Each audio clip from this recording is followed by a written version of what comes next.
Hey dreamer! Tonight we're turning the dial not back to the black and white glow of the 1950s, but to something much closer, something strange, recent, unforgettable. Welcome to the early 2020s, the era when the world hit pause, when bustling cities fell silent, when hugs became dangerous, and when hand sanitizer became a global obsession. This isn't ancient history, it's something you lived through, even if you're still figuring out exactly how it changed you. This is the story of how the COVID-19 pandemic changed us, forever. A time when we all became characters in the same strange plot, where our homes turned into offices, gyms and schools, sometimes all in the same hallway, where toilet paper was treasure, clapping from balconies was a nightly ritual, and we learned to celebrate birthdays in tiny boxes on glowing screens.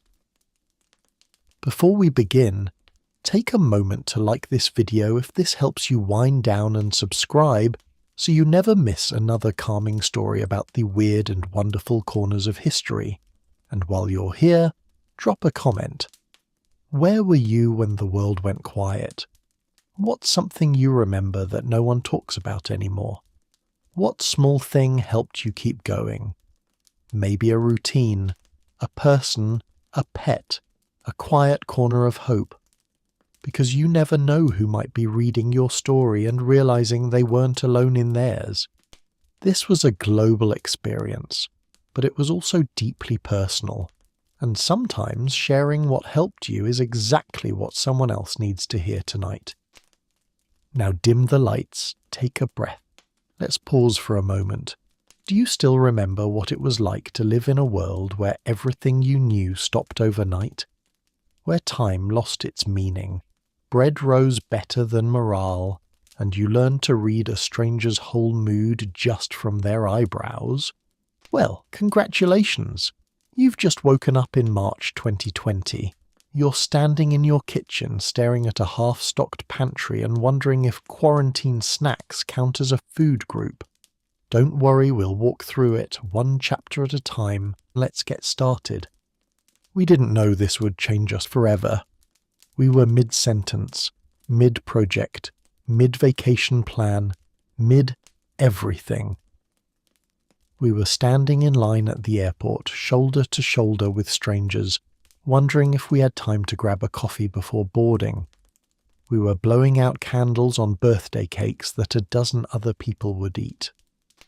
We were reaching into bowls of popcorn during movie nights, dipping fries into shared sauces, whispering secrets in crowded bars with music too loud to hear ourselves think. We were shaking hands, hugging, high-fiving. We weren't worried about breath, or air, or distance. Our lives had a rhythm, a comfortable, fast-paced rhythm. There were buses to catch, meetings to attend, gym classes to survive, brunches to post about. We lived forward, always looking to the next thing, rarely noticing the one we were in, and we made plans. Oh, how we made plans! June weddings, April concerts, birthday parties, summer travel, fall conferences, holiday flights. The calendar was our playground. We penciled in the future with confidence, because why wouldn't we? Tomorrow was just an extension of today, and today was normal. The word pandemic belonged to history. It lived in sepia-toned photographs, in paragraphs of old textbooks, in films with dusty titles. We remembered it from class, vaguely. Spanish flu, 1918. Black and white chaos from a century ago. But that was then. We were now. We had smartphones and self-checkout and same-day delivery. We had hospitals that beeped and glowed. We had science and streaming and stability. We weren't arrogant exactly, just comfortable. We thought we were past the age of plagues. So we went on. We commuted, we crowded, we kissed cheeks in greeting, we passed around menus. We let our kids crawl on museum floors and gave them lollipops after. We sneezed into our hands and laughed about it. We went to work sick because that's what responsible people did. It's strange to think about now, how much closeness we took for granted, how easy it was to be near, to be casual with space and time and contact, to trust the air. We were tired, yes, busy, always, but we were also deeply intertwined. No matter where we were in the world, downtown Nairobi, a Tokyo train, a New York deli, a London classroom, we were in motion. Then came the first odd whisper. Not panic, not yet. Just a murmur, a headline, a push notification. Somewhere far away, something was happening. We read it, we registered it, but we didn't feel it. It wasn't ours. Yet. So we kept going. Office birthday cakes, work trips, hugs hello, hugs goodbye, flu season jokes, group photos with our arms around each other, movie theatres, airplanes, after-school sports, grocery samples. Everywhere we went, we carried the ease of the before times, though we didn't know they were before anything. We didn't know we were standing on the edge of a new timeline. We didn't know that soon we would keep distance from our parents, that we'd wave through windows, that we'd fear the sound of a cough, or that we'd one day flinch at the idea of blowing out candles on a shared cake. We didn't know what terms like essential worker or PPE or contact tracing meant. We didn't know we'd soon refer to the last normal thing we did. We didn't know a global vocabulary was about to be written overnight. We didn't know we'd change, but we would. Individually, collectively, imperceptibly at first, and then all at once. This is the story of that change. This is the story of how the world paused, how we unravelled, how we relearned how to live, how we forgot, adapted, laughed, cried, argued, danced on balconies, clapped from doorways, baked bread, stared at screens, wore masks, and made it through something no one expected, together. We didn't know this would change us forever, but it did, and it began quietly, with one small headline in a world that hadn't yet noticed. The headlines didn't scream at first, they nudged. A new virus in a distant city, a few cases, contained, controlled, nothing to worry about. We read the stories the way we scroll past most stories, curiously, distractedly, briefly. The name of the city rang faintly familiar. Wuhan? Isn't that in China? We read it over morning coffee just below an article about celebrity gossip and above something about sports.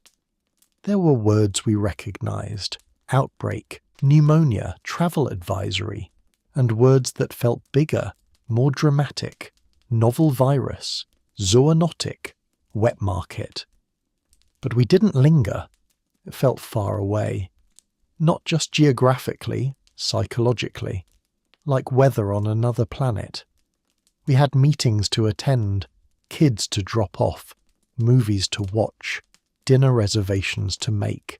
It didn't belong to us.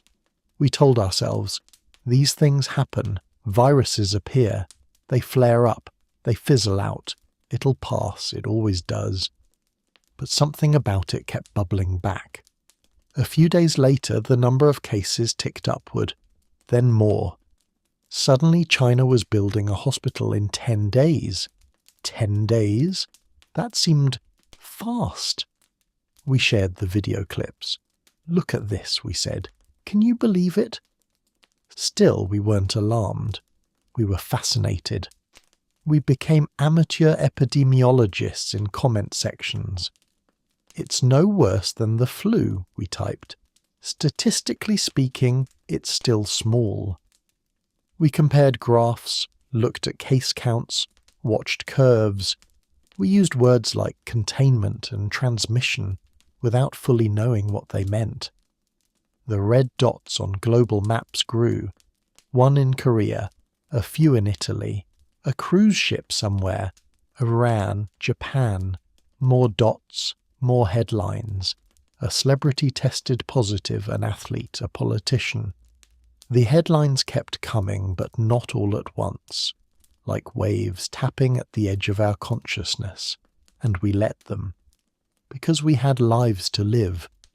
A conference was cancelled, unusual but sensible. A country closed its borders, intense but temporary. A school closed for a deep clean. Just a precaution. Everything was a precaution. We repeated that word often. It's just a precaution. We were still making plans, still going to work, still eating out, but there was a subtle shift, a quiet recalibration of mood. We noticed the hand sanitizer bottle at the entrance of the coffee shop. We made mental notes of who was coughing in the elevator. We started washing our hands a little longer, just in case. Some of us began asking questions out loud. Should we be worried? Are you still flying next week? Do you think this will come here? But the questions didn't lead to answers. They led to jokes, memes, tweets, sarcasm. Quarantine life, here we come. If I die? Delete my browser history. Corona with lime, anyone? We used humour to pad the unease. A global reflex, a defence mechanism, and yet the headlines kept tapping. A city of 11 million people was locked down, then another, and another. Photos of empty streets, hospitals under strain, videos of overwhelmed doctors, exhausted nurses. We watched them from the glow of our phones, on couches, on trains, in break rooms. Still not us.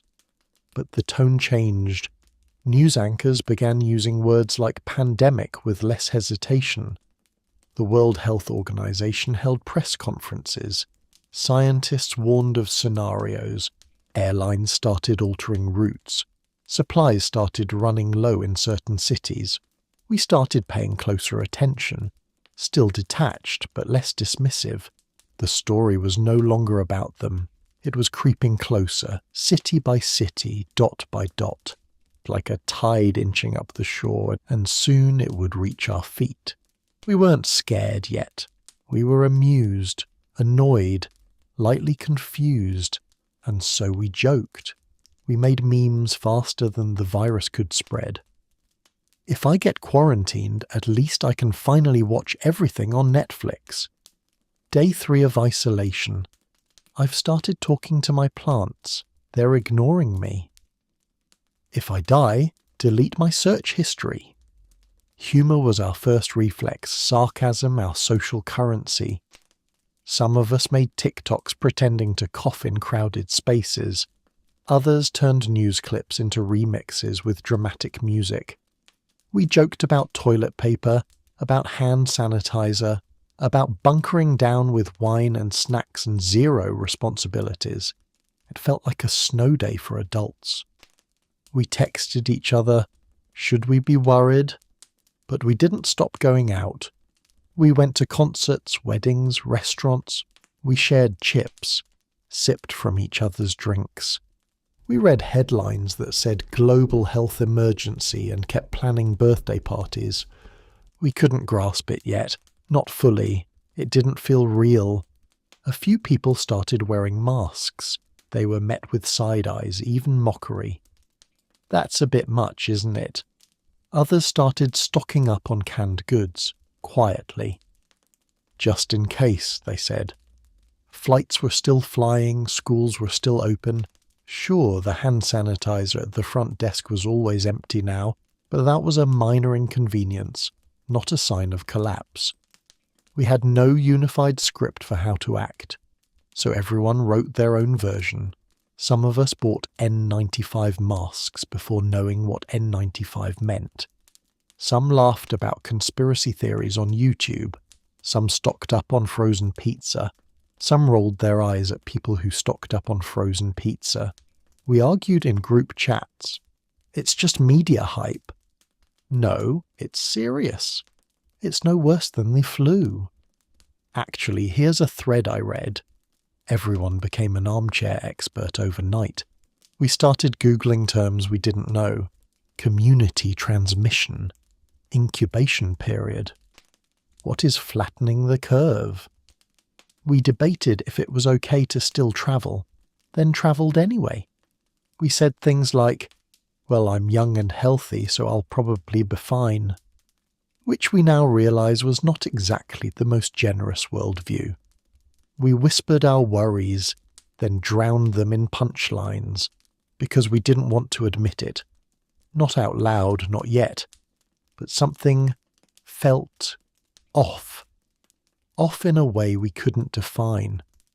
Like standing under a sky that looked normal but knowing a storm was coming. Still, we kept walking forward. We held on to routine. We didn't want to be dramatic or paranoid or wrong. We called friends to laugh about the toilet paper shortage.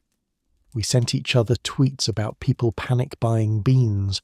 We joked about how introverts had been training for this moment their whole lives. We went out for one last dinner, one last night out, then another, just in case. We started sanitizing our phones, our doorknobs, our steering wheels, quietly, just in case. We told our parents to wash their hands more often. We hugged them anyway. We started saying things like, it's probably fine, but it was the but that held all the weight. We lived in that strange limbo, not denial, not acceptance, something in between. The jokes kept coming, but they started to carry a nervous edge, because deep down we sensed the punchline was ending, and something else was beginning. It didn't happen all at once, it happened in murmurs, then headlines, then texts, then sirens, and suddenly everything was closed. Not just postponed, not just adjusted, closed. We remember where we were, not because it was dramatic, but because it was so quiet. It was a Friday, or maybe a Tuesday. It doesn't matter. We packed up our laptops at work with casual optimism. See you in 2 weeks. Enjoy the bonus time at home. We'll Zoom, a word that was about to become our second skin. At first it felt like a snow day, an unscheduled pause. Strange, but temporary. Schools closed, offices locked their doors, cafes flipped signs to closed indefinitely. We thought it would be a brief interruption. We didn't know it was an ending. Some of us took the long way home, savouring the freedom. Others hurried, trying to beat the wave. Flights were cancelled mid-air.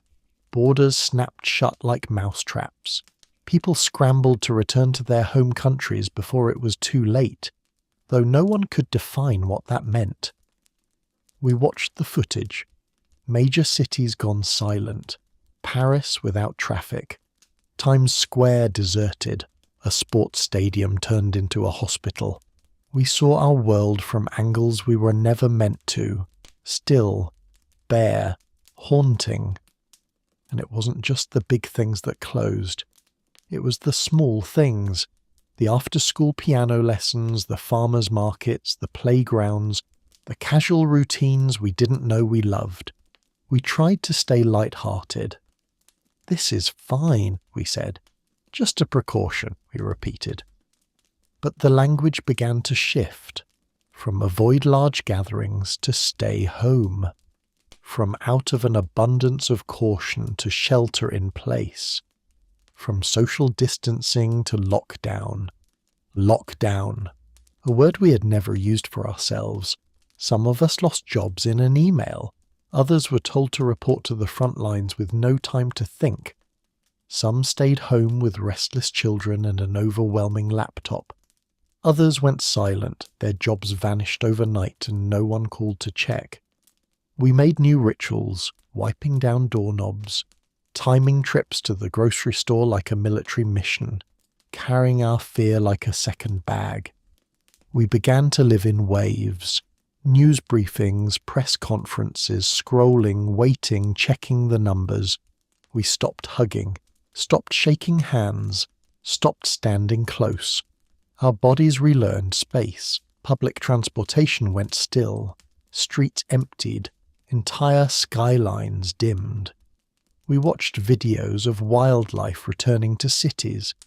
Dolphins in canals. Deer on highways. Nature reclaiming the pause. At night some of us cried. Not out of panic, but out of loss. For the weddings cancelled, the funerals unattended, the daily life we didn't know we cherished. We whispered, "I miss people," like it was something shameful, because we were told this was for the greater good. And it was, but that didn't make it easy. We started calling each other more. We checked in. We texted, "Are you okay?" Not because we had answers, but because we needed to be asked. There was something surreal about the first week, like we were all caught in a global dream. A collective pause, a forced stillness, and beneath it all, the eerie, unmistakable knowing. Something huge had shifted. We weren't going back to normal in 2 weeks. We weren't sure we were going back at all. At first it was subtle.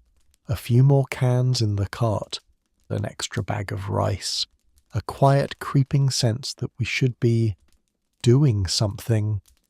Then it snapped, and suddenly toilet paper was the new gold. We still don't fully understand why. To this day, no scientist, psychologist, or philosopher has offered a satisfactory explanation for why we collectively decided that toilet paper was our lifeline, but we did. Photos from around the world were identical. Empty shelves, long lines, shopping carts piled high with enough rolls to last several winters. Australia, Canada, Germany, South Africa, Brazil, different languages, same empty aisles. It was bizarrely unifying, and we joked, of course. Memes about bartering 2-ply for canned peaches and toilet paper fortresses. How the rich live now, a throne made of charme. But it wasn't just toilet paper. Pasta vanished. Flour, beans, Lysol wipes. Yeast, for some reason, became the most precious powder on earth. We learned that humans panic buy very specific things, and none of them are kale. Some of us rushed to big box stores, pushed carts like it was a game show. Others took photos of the chaos, still slightly in denial. Look at this. Isn't this wild? But we bought extra. All of us. Even the skeptics. Because survival mode doesn't ask if you believe. It only asks, what if? So we stocked up. Freezers filled. Cabinets groaned.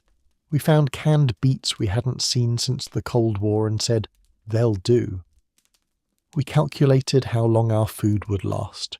We froze bread. We rationed snacks. We Googled, can I eat expired beans? We lined up outside stores in gloves and masks, 6 feet apart like anxious contestants in a reality show no one auditioned for. Inside it was quiet, almost reverent. Eyes scanned shelves. No one lingered. No one coughed. Please don't cough. We made impossible decisions. Do we grab that last box? Is that selfish? Do we need it? Will someone else need it more? Every surface became suspicious. We disinfected groceries, sprayed cereal boxes, wiped down milk cartons with surgical focus.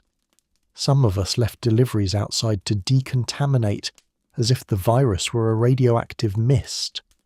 We washed our hands like surgeons, singing happy birthday in every language just to pass the time.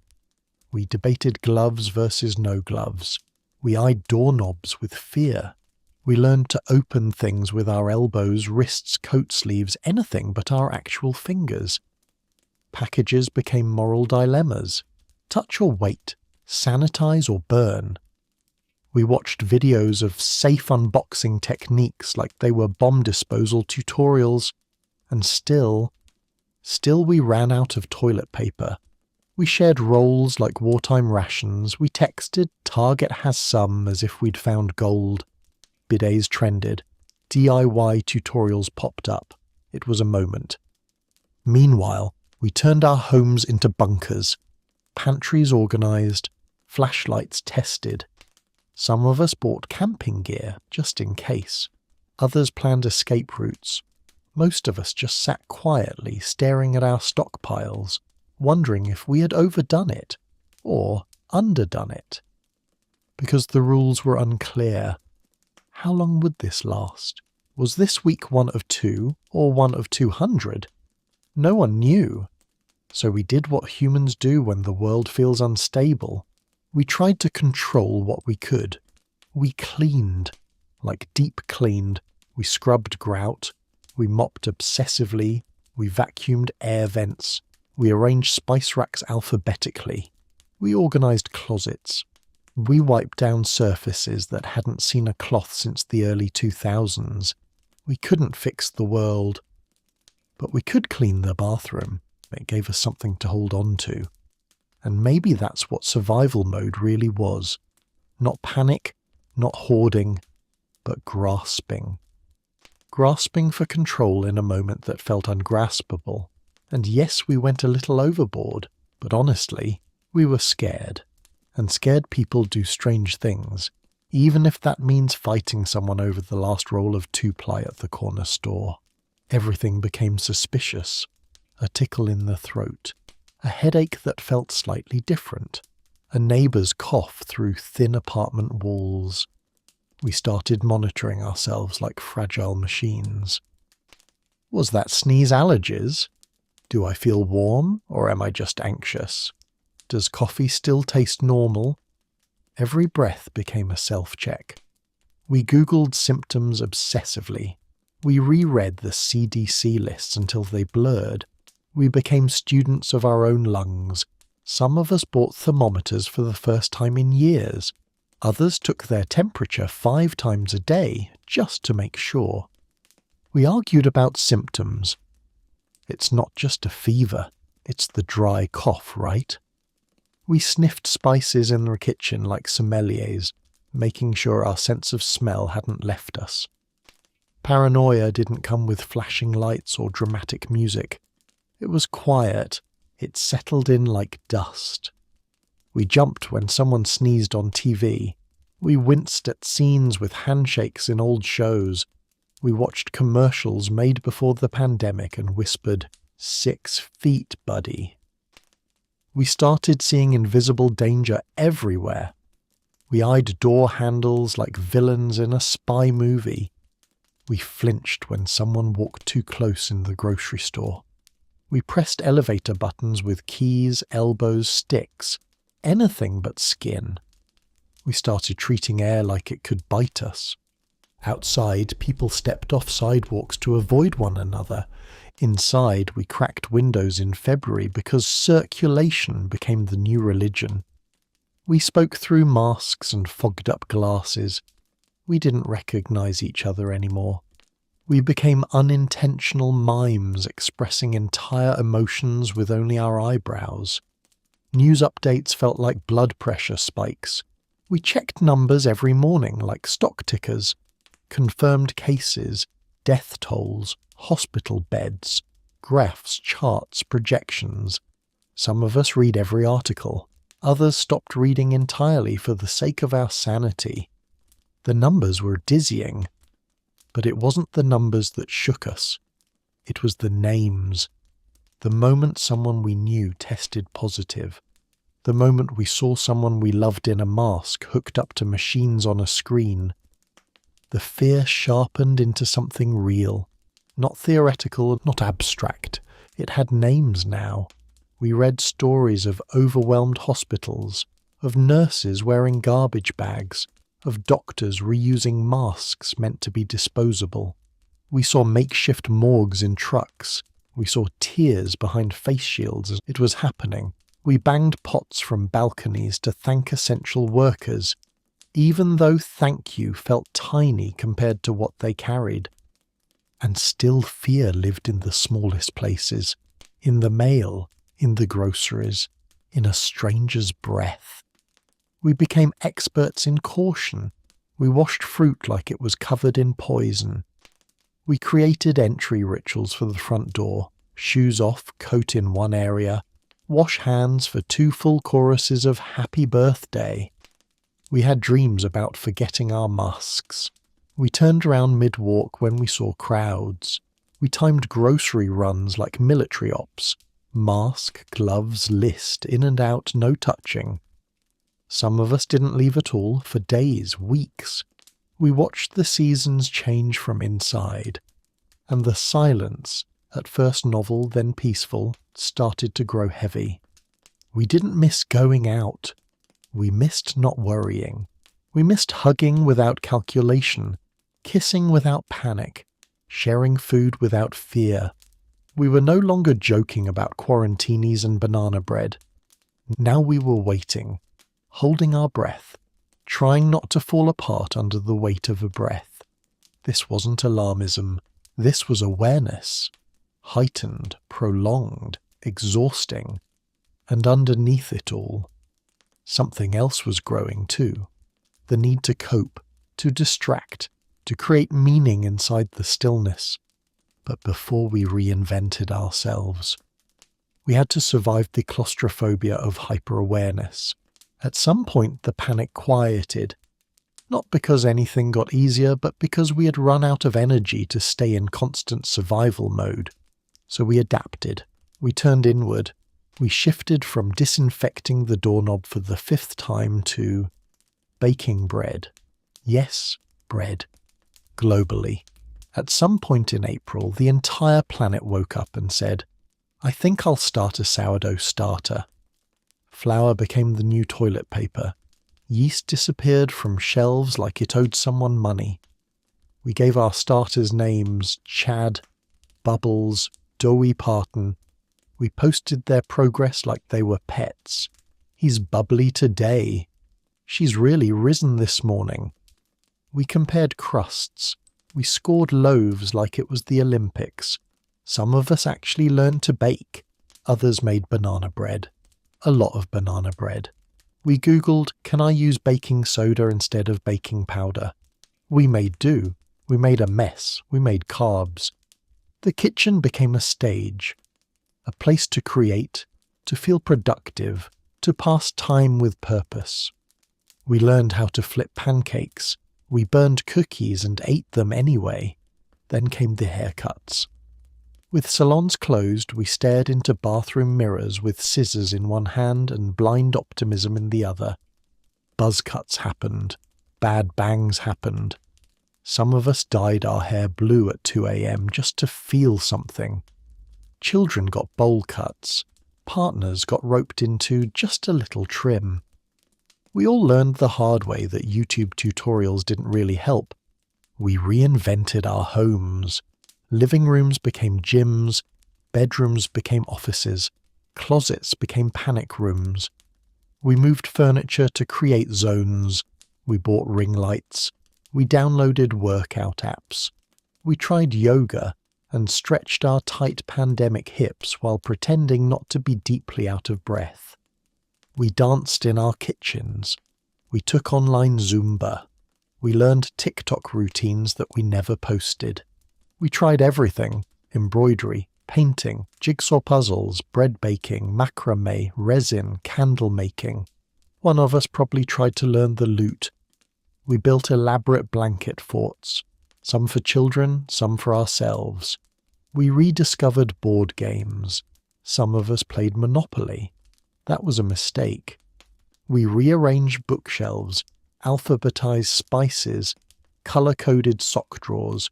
We painted walls, decluttered closets, donated 5 bags of stuff we suddenly didn't want. We Marie Kondo'd our whole existence, then quietly ordered more things online to fill the space again. Crafting surged, gardening surged, our houses bloomed. We bought indoor plants, then we killed indoor plants, then we bought more. We attended virtual paint nights, virtual trivia nights, virtual escape rooms. We became excellent at pretending our microphones didn't work. Some of us tried to teach our children. We became part-time teachers, substitute principals and lunch ladies all at once.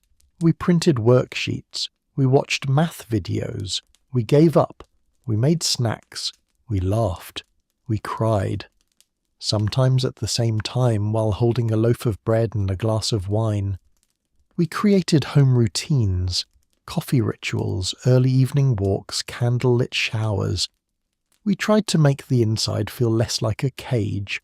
We weren't thriving exactly, but we were trying. And maybe that's what this phase was about, reclaiming little corners of joy, finding rhythm in the absurd, making something, anything, out of a world that had stopped. We didn't all bake bread. We didn't all do yoga. We didn't all learn a language or master watercolour. But we all tried, in our own way, to turn stillness into something soft. We did what humans always do when faced with powerlessness. We made something. We named our sourdough starter, and we gave it a little hope. At some point we stopped living in places. We started living in rectangles. We moved into screens, pixelated, glowing, ever-present, and rarely left. Work, school, friendship, weddings, funerals, happy hours, yoga classes, trivia nights, therapy sessions, all of it migrated online. We downloaded Zoom, then Teams, then Google Meet, then Zoom again. We became a civilization of floating heads. Every interaction began with, "Can you hear me?" Every delay turned into a comedy sketch. We smiled and nodded long after we finished speaking, just in case someone was lagging. We learned that "you're on mute" was the most spoken sentence of the year, and we said, "Sorry, you go," about 1,000 times per meeting. Some of us attended meetings in pyjama bottoms and business tops. Others fully gave up and embraced the hoodie life. We became experts in looking awake. We blurred our backgrounds, added beach photos, sat in front of bookshelves we had never read. We tried virtual filters, virtual hats, virtual eyeballs that followed the cursor. Children and pets became regular cast members. Cats strutted across keyboards. Dogs barked during presentations. Babies screamed during performance reviews. And we didn't mind, because it reminded us we were all human. Birthdays happened through screens. Candles were blown out alone, with loved ones singing from tiny boxes. We dropped off cupcakes on doorsteps and waved through glass. We said, "We'll celebrate properly when this is over," not knowing when that would be. Weddings went virtual. Couples said "I do" to a sea of muted guests. We wore nice shirts and pyjama pants and toasted from our kitchens. Some of us cried, not just because it was touching, but because it was strange and beautiful and sad all at once. Funerals happened the same way. Silent black rectangles, tissues held off screen. We grieved without hugging. We typed "I'm so sorry" into chat boxes and hoped it would be enough. We learned to host, digitally. We held trivia nights with friends across continents. We played charades in bad lighting. We drank quarantinis. We yelled over lag. We gave virtual tours of our apartments, though they all looked the same after a while. Even fitness went online. We planked in bedrooms, squatted in kitchens, tried not to punch ceiling fans during virtual dance workouts. We FaceTimed grandparents, read bedtime stories to nieces over WhatsApp, joined Instagram live concerts that froze halfway through. We did walk and talks on the phone with friends, just to pretend we weren't isolated. Teachers became anchors, working overtime through Wi-Fi hiccups and exhausted parents. Kids learned how to navigate Google Classroom faster than we ever could. Put your camera on became a daily battle. Is anyone there? A constant refrain. We lived in tabs, work tab, school tab, news tab, escape tab. We sent more emails than ever before, some thoughtful, some completely unhinged. We joined Facebook groups for sourdough advice and emotional support. We watched people go live while cooking, crying, painting, ranting, surviving. We were never more connected, or more tired of being connected. The screen fatigue set in. Our eyes hurt, our backs ached, our brains buzzed. We forgot how to small talk in real life. We missed bumping into people, missed awkward elevator rides, missed proximity. We started ghosting group chats. We forgot to respond to video invites. We muted ourselves and just stayed there. A presence, but not a participant. Because being on all the time is its own kind of exhaustion. We were grateful for the technology, but we missed real faces, real voices in the same room, real laughter that didn't come with a buffering circle. Still we stayed in those rectangles, because they were all we had, and for a while they held us. The bread stopped rising, the yoga mat stayed rolled up, the puzzle stayed unfinished. The group chats grew silent. We were tired, not dramatic, falling on the floor tired, not the kind you can fix with a nap. Quiet, heavy, tired. The kind that settles into your bones, that whispers, "This again." The days began to blur. Weekdays became weekends, became weekdays. Time folded into itself. "How long have we been doing this?" we'd ask, and no one could answer. We lost track of months. Seasons changed and we barely noticed. Cherry blossoms came and went. Leaves fell. Snow returned. We watched it all from behind windows. We forgot how to dress for weather. We wore the same shirt for days. We forgot when we last did laundry. We measured time in coffee refills and episodes watched. We stopped pretending this was temporary. The novelty had long worn off. The adrenaline of "let's get through this" had drained away. Now we were just here, living inside a loop. We tried to stay hopeful, of course. We lit candles, took baths, started journals, bought plants, meditated, but eventually, even the soothing things began to feel like effort. We stopped making sourdough. We just wanted toast. Some of us were alone for too long. Some of us were never alone, not for a second, and dreamed of silence. We missed other people's faces, but we also didn't want to talk. The exhaustion was social, emotional, cellular. We tried to describe it. Foggy, low, blank, flat, not broken, just dulled. We started seeing articles about pandemic burnout, languishing, Zoom fatigue, collective grief. We nodded along. Yes, that, all of it. We weren't just sad. We weren't just scared. We were so deeply tired of adapting. Some days we'd feel okay. We'd clean a drawer, go for a walk, laugh at a meme, and we'd think, "I've got this." The next day we'd cry because we dropped a spoon. We missed ordinary things, not travel or concerts or even hugs. We missed casual interactions, talking to the barista, petting a stranger's dog, laughing at a coworker's bad joke in a meeting you didn't want to attend. We missed background noise, that low hum of life that says you are not alone. We scrolled endlessly, then swore off screens, then scrolled again. We read half of 10 different books. We watched comforting shows we'd already seen. We let some friendships drift because everything took too much energy. We started wondering, is this what forever feels like? Then we'd feel guilty, because we were the lucky ones, right? We weren't in an ICU. We had Wi-Fi, we had a job, or some savings, or someone to talk to. So we swallowed our sadness. We said, others have it worse. We didn't always allow ourselves to say this is hard, but it was, and it is. Even now it's hard to talk about the heaviness of that stretch, because it wasn't one big event, it was the long quiet, the stillness that settled into everything, the sense that time was both crawling and disappearing.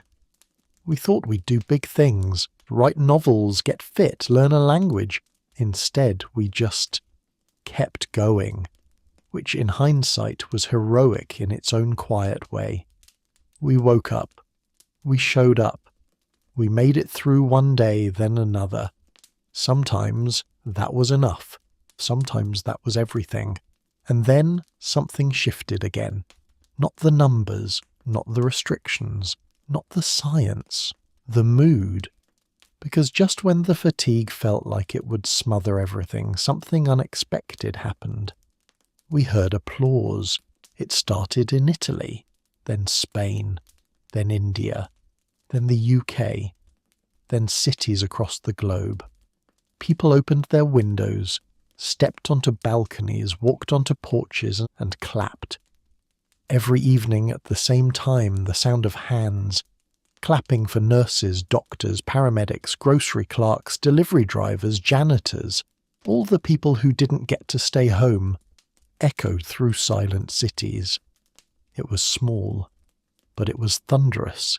It said, "We see you, we haven't forgotten." It said, "You matter." And for a few minutes each night the quiet world came alive.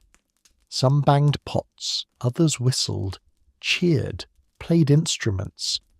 In one neighbourhood, a man played his saxophone from the rooftop. In another, an opera singer serenaded the entire block from his fourth-floor balcony. Children held up drawings in windows that read, "Thank you." And even if the clapping couldn't fix anything, it made something visible. We were not alone. Across time zones and languages, we were all living inside the same strange story. There were other moments, too. People singing Imagine from balconies in Spain. Fathers in Brazil strumming lullabies on porches while the neighbourhood gathered, at a safe distance, to listen. In India, people lit candles on balconies in a symbolic show of light against darkness. In the Philippines, drones lit up the sky in shapes of hearts and messages for frontline workers. In France, someone projected classic movies onto the side of a building so everyone on the street could watch together. And in New York, where sirens had replaced almost all other sound, someone played Somewhere Over the Rainbow on a trumpet. Alone, but not really. We shared these moments. We posted them, reposted them. We cried watching strangers cheer for strangers thousands of miles away. They reminded us that humans are wired for connection, even when we're told to stay apart. We found new ways to say, "I'm with you." We made art from windows. We chalked messages on sidewalks. "Stay strong. We love you. We'll get through this." We sewed masks for people we'd never meet. We left snacks for delivery drivers. We tipped big, sometimes more than the bill. We offered to shop for elderly neighbours. We taught grandparents to use FaceTime. We clapped. We waved. We lit candles. We checked in. We learned to speak a new language, kindness at a distance. Even across borders, we looked to each other. Italy warned the UK, "Lockdown now, don't wait." Doctors in China shared notes with scientists in Europe. A French nurse sent PPE to New York. A child in South Africa wrote to a child in Canada. The pandemic was never equal. Not in suffering, not in response, but the human heart. That showed up everywhere. We found ways to mourn together, to celebrate together, to endure together. And that was something no virus could touch. For a moment, the entire world felt like one big apartment building, with the lights on, and people at the windows, and hands clapping in the dark. Not because anything was solved, but because solidarity isn't about solutions. It's about not looking away. It's about saying, "I see you, I hear you, I'm still here too." Togetherness felt good, for a while. But pressure doesn't just build resilience. It also exposes fault lines, and soon the cracks began to show. The argument started small. Should we wear masks outside? Was that walk really essential? Should that friend have posted a brunch photo? We policed each other gently at first, then less gently. Online especially, judgment flowed like a second pandemic. How dare they? Must be nice. I would never. We called it accountability. Sometimes it was. Sometimes it was just fear dressed as anger, and the fear was everywhere. Some people were back in offices. Others hadn't left their bedrooms in weeks. Some refused to wear masks, citing freedom. Others double masked to pick up the mail. Lines were drawn often by class. The laptop class stayed home. The essential class went to work regardless of risk. Some of us baked bread. Others stocked shelves at midnight and hoped they wouldn't bring the virus home to their families. The phrase "we're all in this together" started to ring hollow. Because we weren't. We were in the same storm, yes, but we were not in the same boat. Some boats had savings accounts, backyards and job security. Others had layoffs, overdue rent and no health insurance. And we began to see it more clearly, who society protects and who it doesn't, who gets applauded and who gets PPE, who gets forgotten. Protests sparked, first over reopening, then over justice. In some places, the streets filled with people wearing masks, holding signs, crying out for lives lost, not just to the virus, but to systems far older. We watched the world reckon with more than one crisis. We saw what happens when stillness meets injustice, when people have time to feel everything that's been buried. The world was raw, frayed, exhausted. Misinformation spread like fire. One day it was bleach. The next, conspiracy theories. Some blamed countries. Others blamed science itself. We fought over facts. We doubted experts. We Googled our way into whatever reality made us feel less helpless. We were told to trust leaders, then watched leaders fumble, blame, delay. Some wore masks, some mocked them. Some closed borders, others closed hospitals. It became harder to know who was telling the truth. Even in families, tensions grew. One cousin took it seriously. Another called it a hoax. We fought in group chats. We unfollowed people we loved. We rolled our eyes at relatives who just had to travel. It wasn't just about masks. It was about fear, control, grief, powerlessness. Because when the world stops making sense, we look for someone to blame. And sometimes we choose each other. Meanwhile, teachers were told to teach with no plan. Nurses were told to work with no rest. Grocery clerks were told to show up with no hazard pay. The applause faded. The pot stopped banging. But the work didn't. Cracks appeared in marriages, in friendships, in our own self-image. Some of us thrived. Others unravelled. We learned who could hold space for our pain and who could not. We learned who we missed and who we didn't. And underneath it all, the loneliness deepened. Because nothing stings quite like being disconnected and divided.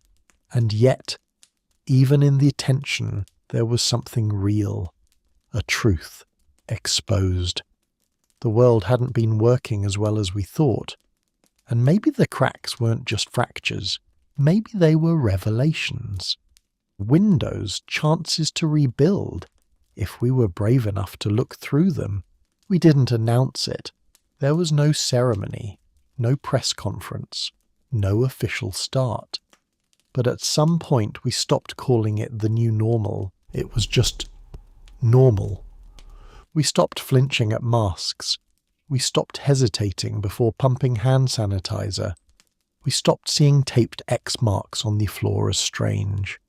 We learned to stand 6 feet apart without measuring. We normalized the abnormal, slowly, thoroughly, completely. The grocery store became a strategic operation. In and out, list ready, mask on, don't linger. We timed our visits, avoided certain aisles, had backup meals if chicken was sold out again. We got used to the feeling of foggy glasses, to ears sore from elastic bands, to the slight moment of panic when we reached the door and realised we forgot our mask.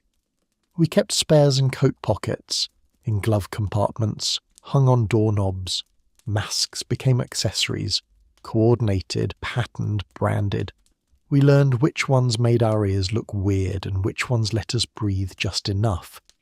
We learned how to read eyes, because for months, sometimes years, that's all we could see. We got better at expressing ourselves with eyebrows, head tilts, long blinks. We developed pandemic manners. A nod from across the street replaced a handshake. A wave through the window replaced a hug. A thumbs up became a full emotional exchange. We instinctively crossed the street when someone approached, not out of rudeness, but respect. We stepped off sidewalks, waited outside shops, moved aside in stairwells. Without talking about it, we all learned the same dance. We went to the dentist wearing masks, we went to job interviews on Zoom, we attended weddings with under 10 people and funerals with livestream links. We filled out contact tracing forms at restaurants. We scanned QR codes instead of touching menus. We signed waivers to enter gyms. We got our temperatures taken before yoga. We stopped questioning these things. It was just how life worked now. School reopened in fits and starts. Some kids wore masks from morning until pickup and never complained. Others logged into online classrooms, headphones too big for their heads, fidgeting in pajamas. We adapted. Teachers rewrote curriculums. Parents became tech support and cafeteria staff. Graduations happened in parking lots. We celebrated birthdays with drive-by parades. We left balloons on porches. We mailed cards instead of hugging. We learned to set boundaries with people we loved. Let's wait to see each other. Let's meet outdoors. Let's not right now. We didn't always say why, but we understood. We created rituals to cope.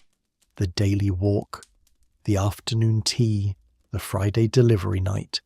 We clung to routine like a life raft. And somehow we made space for joy. We had dance parties in kitchens. We watched sunsets from our roofs. We held movie nights in backyards with projectors and blankets and bug spray. We made cocktails with whatever we had. We played board games again. We stopped disinfecting our groceries.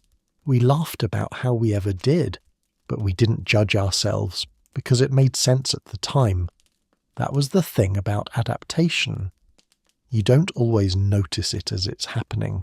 You just wake up one day and realize you've changed. We weren't thriving necessarily, but we weren't panicking anymore. We had found a middle ground, not joy, not despair, a strange low hum of acceptance. We didn't like it, but we could live with it. And somehow that felt like progress. Not because anything had ended, but because we had learned how to endure. When it came, it wasn't a grand announcement. It was a trickle. A restaurant reopened. A playground unchained its swings. A shop took down its "closed until further notice" sign. The doors didn't fling open, they creaked. At first we didn't know how to feel. Hopeful, nervous, guilty for feeling hopeful. We wanted to be excited. We wanted to rush out into sunlight and crowds and music. But our legs felt stiff, our social muscles out of shape. Some of us ran straight back into the world. Booked dinners, bought concert tickets, hugged friends with abandon. We posted selfies captioned "back to normal," even though nothing felt normal at all. Others hesitated. We dipped a toe into the water. A walk without a mask. A coffee shop visit. Takeout only. A trip to the grocery store without a panic attack. For months, caution had been safety. Now caution felt like distance. The rules were blurry. Fully vaccinated meant different things in different places. Open came with asterisks. Safe depended on who you asked. Some offices brought people back. Some stayed remote forever. Some tried hybrid, which meant Zoom calls from desks 12 feet apart. We hugged again, but awkwardly. We second-guessed it afterward. Was that okay? Did they feel weird about it too? We sat in rooms with other people and forgot how to make small talk. We worried our laughter was too loud. We forgot how to interrupt politely. Restaurants were louder than we remembered. So were airplanes, malls, classrooms, birthday parties. We'd grown used to quiet, to muffled sounds, to the cocoon of solitude. Now the world had turned the volume back up and it startled us. Some of us returned to gyms and burst into tears on the treadmill.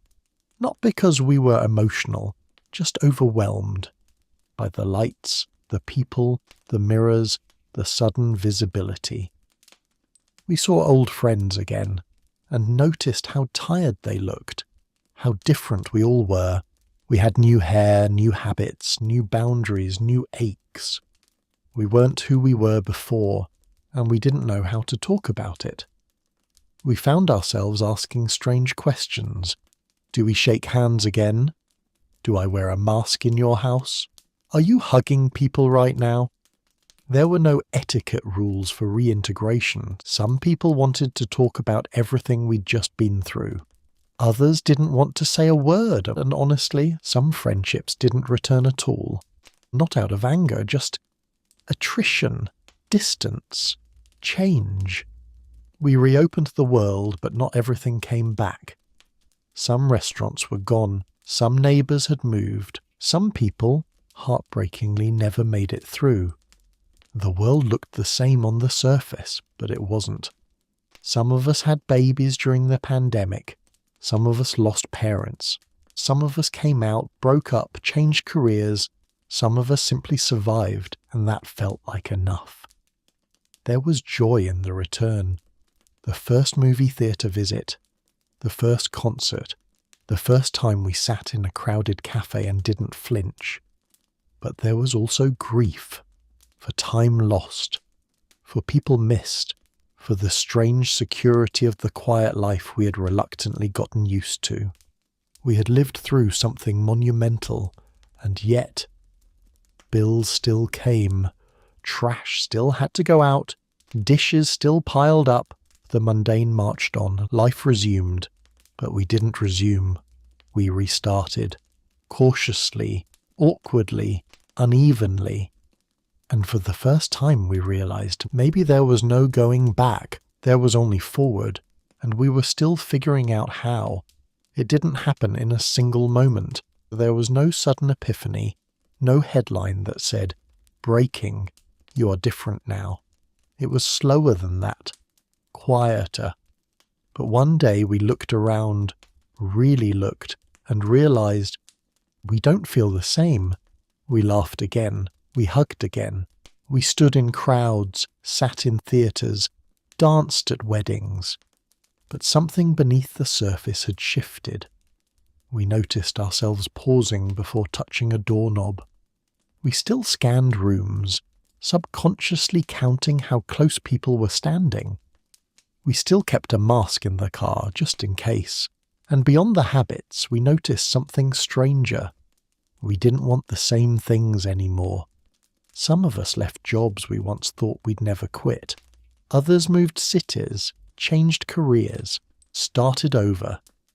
We realized how much we had been tolerating, how little rest we'd allowed ourselves, how fragile the whole system had been. Before the pandemic, we ran on autopilot. Always on, always going, more, better, faster. Then the world paused. And now, we were slower. Not lazy, not unmotivated, just different. We protected our time more. We guarded our energy. We didn't always answer texts right away. We didn't always say yes to every invitation. We learned the power of no. We learned what burnout feels like in the body, what loneliness does to the mind, what silence can teach you if you let it. We realized we were carrying grief, not just for people lost, but for versions of ourselves that didn't survive this. We were no longer trying to bounce back. We were trying to integrate, to make space for what had happened, to live with it, not around it. We appreciated things more. The cashier who smiled with their eyes, the dog that stuck its head out the car window, the friend who checked in when we'd gone quiet. We thanked the delivery driver. We looked the nurse in the eye. We saw the janitor, the bus driver, the warehouse worker, not just as roles, but as people. We stopped calling them essential like a slogan. We started meaning it. We grew more aware of inequality, of fragility, of interconnection. We stopped pretending the world was fair. We stopped pretending viruses care about borders. We stopped believing that going it alone was strength. We realized we're more connected than we ever understood. A cough in one corner of the world can ripple into a border shutdown on the other side. But so can kindness. So can generosity. So can solidarity. We saw how fast misinformation can spread. But we also saw how fast people can mobilize to feed neighbors, sew masks, raise funds, and offer comfort. We saw both the worst and best of human behavior, often in the same day, and we were humbled by that. We knew more now, about science, about government, about grief, about patience, about ourselves.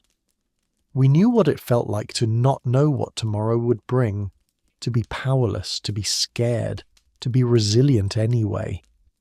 We knew what it felt like to adapt, to change course, to endure. We knew how to bake bread, how to cut our own hair, how to fill time with small rituals that made us feel okay. We had changed, not into superheroes, not into saints, just into people more aware of what matters, and more aware that it can all disappear faster than we think. That knowledge didn't make us anxious, it made us tender.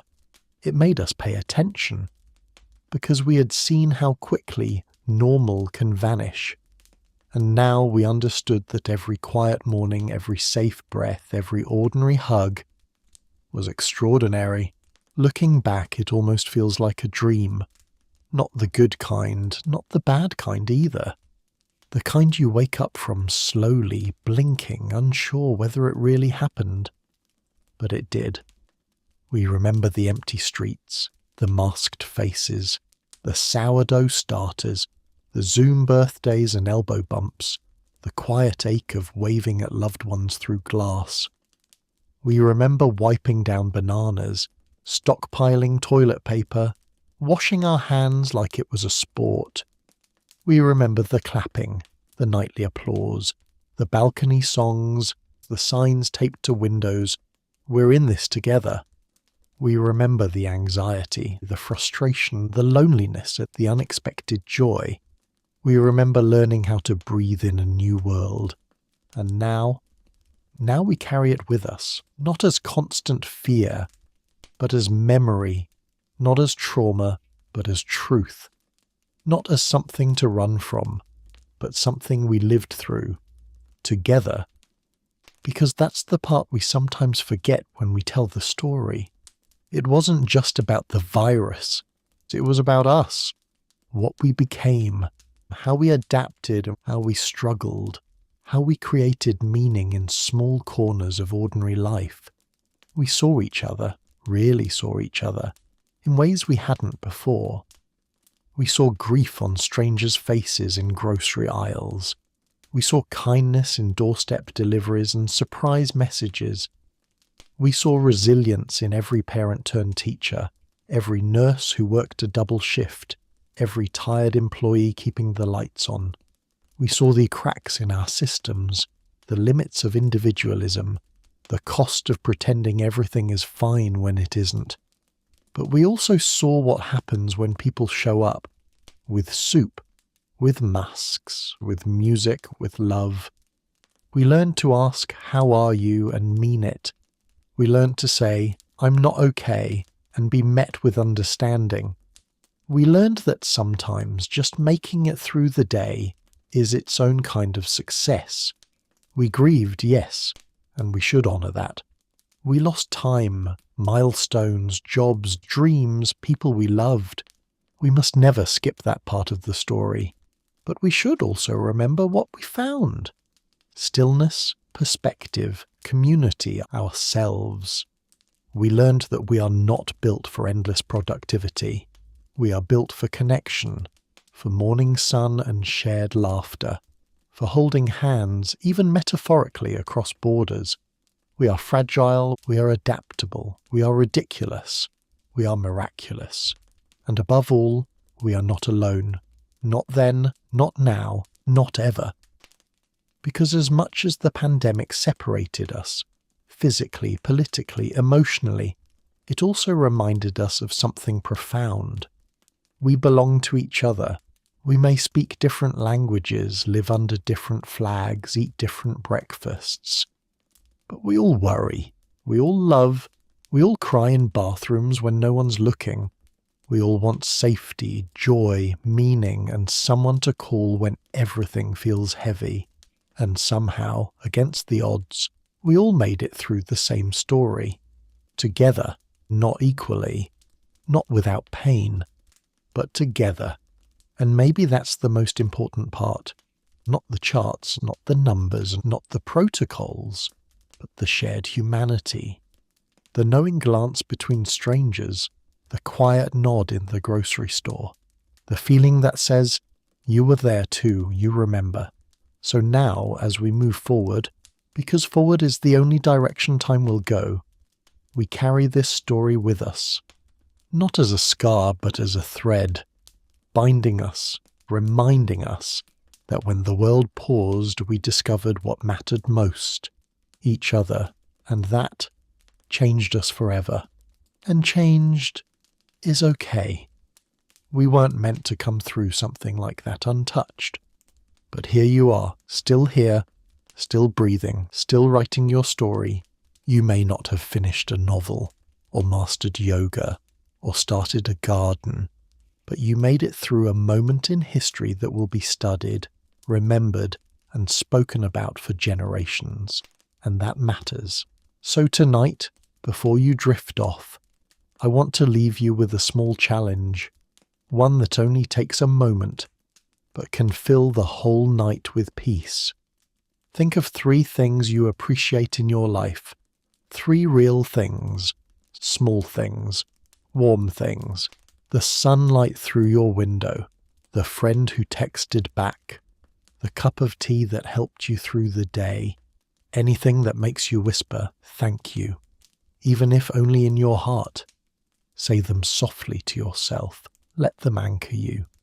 Because no matter what's changed and no matter what's ahead, you are still here. You lived through something extraordinary.